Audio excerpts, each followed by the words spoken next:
Hey YouTube, hey Broken Bougie Squad, welcome back to my channel. So today's video or today's vlog is going to be another weight loss video. I know y'all was waiting last week and was wondering why I didn't put out another weight loss video. It's because I had to get my thoughts together. I had to write some notes down so I could tell you all the information you need to know about weight loss surgery, okay, and my journey to a revision to the gastric bypass. So currently I am sitting in my car. I'm on lunch break and I'm just sitting in the car, and I was like, let me do my intro while I'm looking cute, because I don't know how I'm gonna look at the end of the day. But yeah, I'm on lunch. I got an hour and just sitting in the car trying to get some air, probably take a nap too. I don't know if I should take a nap in this area. Might wake up with my car missing. But yeah, so weight loss surgery. So in today's video, I am going to talk about 10 keep it at 10 things that you should not do after VSG surgery. And remember, VSG means vertical gastrectomy surgery. So that's the vertical sleeve, okay? So 10 things you should not do after getting VSG or vertical sleeve surgery, okay? I'm trying to help you out, okay? And I'm trying to keep you from doing the mistakes I did when I had my surgery. I'm trying to keep you away from that, because no need to learn the hard way when I'm telling you what not to do, okay? So if you want to know the 10 things not to do after VSG surgery, or you want to know anything about weight loss surgery, bariatric surgery, then stay tuned to this video, okay? All right. Hey guys, I am back to tell you the 10 things you should not do after VSG surgery, okay?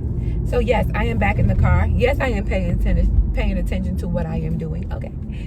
Don't worry about me, worry about you, okay? Anywho, so 10 things you should not do after VS surgery. The number one thing is do not eat over 4 ounces of food, okay? Really, do not eat over 3 ounces of food at one time, okay? Because, baby girl, you will get sick. So, go out to a restaurant, go to your friend's house, Thanksgiving, Christmas, around your family, and try to eat over 3 to 4 ounces of food at one time. You are going to have a horrible experience, okay? You are going to be sick. You are going to get sick. And you are going to feel sick for over an hour, okay? So if you eat over 3 to 4 ounces of food at one time after your surgery, and I'm not talking about your post-op diet where you're just doing all fluids. Even when you're doing all fluids, you don't want to drink no more than 3 ounces at a time. But anywho, after your post-op surgery diet, only eat 3 to 4 ounces of food. And if you go over that, like literally one bite over that, you will experience dumping syndrome, which dumping syndrome I told you in my last video, where it's going to create vomiting, it's going to create pain in your stomach, in your chest, in your throat, and you are going to feel the most uncomfortable feeling that you have ever experienced in your entire life. And it's not going to go away until you vomit it out. Now it's most likely not going to be one of them projectile vomiting, like, you know, like when you have the flu or whatever. It's going to be one of them things where you have to, like, it's stuck in your throat, okay? It is going to make you get it out of you one way or another, and you have to do it. So who wants to be at a restaurant or out with your friends, out with your family, and have to experience that? Nobody. So the number one thing not to do is do not eat or drink over 3 to 4 ounces after VSG surgery. Number 2, this is another most important thing you should not do. Do not drink while you eat, okay? Do not drink while you eat, because you are going to once again get sick and feel the most horrible pain that you have experienced in your life, other than probably giving birth, okay? It's the most uncomfortable feeling, and you will have to throw up, and you're going to have dumping syndrome, and you are going to not feel well, okay? Do not drink and eat at the same time. Pick one or the other. Now for me, when I had my surgery, I was incredibly thirsty, so I chose to drink more than I ate, which is not good because you need your protein. So you have to find a way to get your protein in, okay? So you are going to feel extremely thirsty, and you have to get your 64 ounces in a day. You're going to struggle, especially at first, but the goal is to get 64 ounces of fluids in you, preferably water, of course, but you have to get 64 ounces of fluid in you a day. And it depends on whether you're male or female, okay? So do not drink and eat at the same time. If you eat something, make sure you wait 30 minutes before you drink something, and vice versa. If you drink something, make sure you wait 30 minutes to eat something, or you will be sorry, okay? Third thing, do not skip out on protein. Do not be like me and skip out on your protein. When I first had my surgery 8 years ago, 8 years ago, I skipped out on protein because all I was focused on was drinking my fluids, because I was extremely thirsty. And also, you know, I was very dehydrated because the first 2 months or so, I could not keep anything down, not even my own saliva. I don't know what that was about. It was a weird complication. Anywho, so do not skip out on your protein, which made me kind of malnourished. Had to get IV drips. Have a chronic vitamin deficiency, like mine in scrambles, because you don't have the proper vitamins in your system and your mind. You think you're dyslexic, think you got memory issues and all this stuff, but no, you just have a chronic vitamin deficiency because you skipped out on your nutrients and your protein. You need your protein. So I suggest that you keep protein on you in your bag, in your book bag, in your purse, in your man bag, whatever you need to do, because you need your protein and you do not want to forget, especially when you're at work, when you're busy or whatever. So I suggest that you pack, like, you know, the meat and cheese lunchable things where you have like the little salami or the little pepperoni and the cheese. Pack nuts. It sounds like I said these nuts. But no, pack some nuts. Pack, like, you know, hard-boiled eggs, pack tuna, you know, easy, accessible things that you can just throw in your bag, and it doesn't have to necessarily be refrigerated or whatever. So definitely think about that. Protein shakes. Now, I ain't gonna lie, and it's gonna be in a different video. All the protein shakes are disgusting, but that's something I'm gonna have to work on, because you have to, like, get your protein in, and protein shakes is a very good way to get your protein in. So I'm gonna have to work on that. Yeah, I'm gonna do that in another video. What's the recommended protein shakes and protein powders that bariatric surgeons recommend. Okay. Number 4, do not drink carbonated drinks. So your doctor and your nutritionist is going to tell you to avoid carbonated drinks and caffeine because it will make you very uncomfortable. It will create gas, and it will create bloating, and it will create, sometimes in some people, dumping syndrome. For me, when I had my VSG surgery 8 years ago, carbonated drinks helped me because it helped me get the gas out. So I felt like it helped me, and I used to drink the carbonated 0-calorie water, like the seltzer water or like the carbonated water that has 0 calories. I used to drink that, and it will help me get the gas out. So I would say it just really depends on the person, because it helped me. But I do recommend do not drink out of a straw, because that's going to cause you more problems. That's going to cause gas to get in your system and make you feel even more uncomfortable. You do not want to do that. You do not want to feel uncomfortable, especially after you have a major surgery. Like, no, we don't want to feel uncomfortable. We want to live a normal life, okay? Let me see.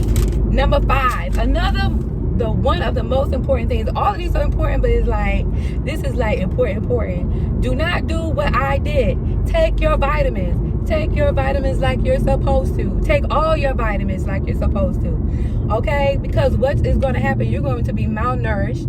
You're going to develop some type of dyslexia problem, memory loss, muscle weakness, just a whole bunch of unnecessary medical issues that you could have avoided if you would have just listened to your doctor and your nutritionist, your dietitian, and took your vitamins. Now, me, I have an issue with taking medication. I don't even like to take Flintstone vitamins, but I know now because I already experienced the downfall of not listening to your dietitian and your surgeon in the program that take your vitamins. I take my vitamins now, okay? I take calcium, B12, my multivitamins, and I take what else?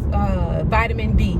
Okay, take your vitamins every day. Okay, take them like you're supposed to, because baby, you're gonna have some issues, some unnecessary issues that just really could have been avoided. And yes, these vitamins are lifelong, but remember, you just had a major surgery, and the surgery depletes your nutrients, so you have to replenish your nutrients every day. Okay, take those vitamins. And they have specific vitamins for bariatric patients. They are very pricey, so you can ask your surgeon what's the alternative that you can get from Walmart or your local pharmacy that is cheaper, that will do the trick. Okay, but definitely they have bariatric vitamins. They're like $29, $16. Like, they're expensive. So I would definitely ask my dietitian and my surgeon what's the alternative that you could do for the cheaper route. Okay, and if you're anemic, have iron issues, definitely talk to your dietitian your surgeon about that. And I would say go ahead and get a hematologist, because if you're already suffering from anemia, no amount of iron pills is going to help you. You're going to have to get iron infusions. Sorry, you're just going to have to get iron infusions. And with insurance, you're going to be paying out of pocket for them iron infusions. Like, my insurance paid for my iron infusions, but I still had to pay $1,000 out the pocket. I mean, you need your iron. You have to have it. And no, these iron supplements is not going to help you, because it just depletes you. Okay. Or you got to make sure you got to eat the correct foods. Maybe that would help. Eat the iron-rich foods. That would probably help you. Yes, do that. Let's see what else. Let's see what else. I don't even know what number I'm on. Let me see. Oh, after you have your surgery, get up and move. Do not sleep. When I first came home from surgery, I was so exhausted. Like, I could not keep my eyes open. I was so sleepy, and that was that's not a good thing. You have to get up and move. That will help you with the gas. That will help you with avoiding blood clots. Like, you have to get up and move. Like, you just have to get up and move. You don't have to like go for like a whole marathon, but just get up and pace around your house. Pace outside. Just get up and move. Do not just lay around and lay in that bed, because that's gonna cause more issues. Like, don't do that. Let me see. Some of these I'm supposed to have 10 things not to do after VSG surgery, but some of these things I'm putting together. So it adds up to 10, but it just happens to go together with other things on my list. Okay. Do not dehydrate yourself. I already spoke about that, but do not dehydrate yourself. Remember, you have to at least have 64 ounces of fluids in your system. Okay? Drink your water, drink your Gatorade, have your Pedialyte ices, your sugar-free ices, Jello, make your own ices, just make a slush. So back to what I was saying, my phone cut off because my storage situation, so I had to delete some things. So yes, so you have to drink 64 ounces of fluids. And remember, I said it depends on if you're male or female, but at least 64 ounces of fluids. Get you an icy, get you them Pedialyte ices, make a ices out of them sugar-free Kool-Aid packs, Crystal Light packs. Just drink your fluids, okay? Because you don't want to get IV drips. Those are expensive, okay? Also, do not eat overly sweet foods. That's also going to cause dumping syndrome, especially if you got the gastric bypass. But vertical sleeve as well. Do not eat overly sweet foods, because that is also going to cause dumping syndrome. And once again, once you get the surgery, I kid you not, your taste buds is going to change. It's like you get like a recharge of your taste buds. Like when I first got the surgery, I am a sugar addict, okay? It's like cocaine, okay? And studies show that sugar is like cocaine, because I really got like a sugar addiction. When I had my surgery, I had no desire for sugary foods, but as soon as I tasted something sugary, like the addiction started all over again. So stay away from sugar. Lastly, do not compare your journey to others. Other people may have gotten the surgery and lost like an ounce of weight in a short amount of time, and you on the other hand may have lost not that much weight, and you want to compare your journey and thinking that the surgery did not work. The surgery is working, and just don't compare yourself to other people's journeys. You know what I'm saying? Everybody's body is different, and you know, everybody got different medical issues, different, you know, stress. Get rid of the stress and everything, okay? Like for me, I lost weight so quick. Within the first 6 to 8 months, I was down to 150 pounds. So, but on the other hand, some people may have lost only like 60 pounds or 30 pounds, you know? So don't stress yourself out. Let the surgery work, okay? And last but not least, before I close this video out, the surgery is not magic. It is not the magic pill. It is not, okay? This is a tool to help you, to give you a jump start, okay? All right. So with that being said, if you like this video, give it a thumbs up, and don't forget to like, subscribe, and hit that notification bell. Deuces. Well,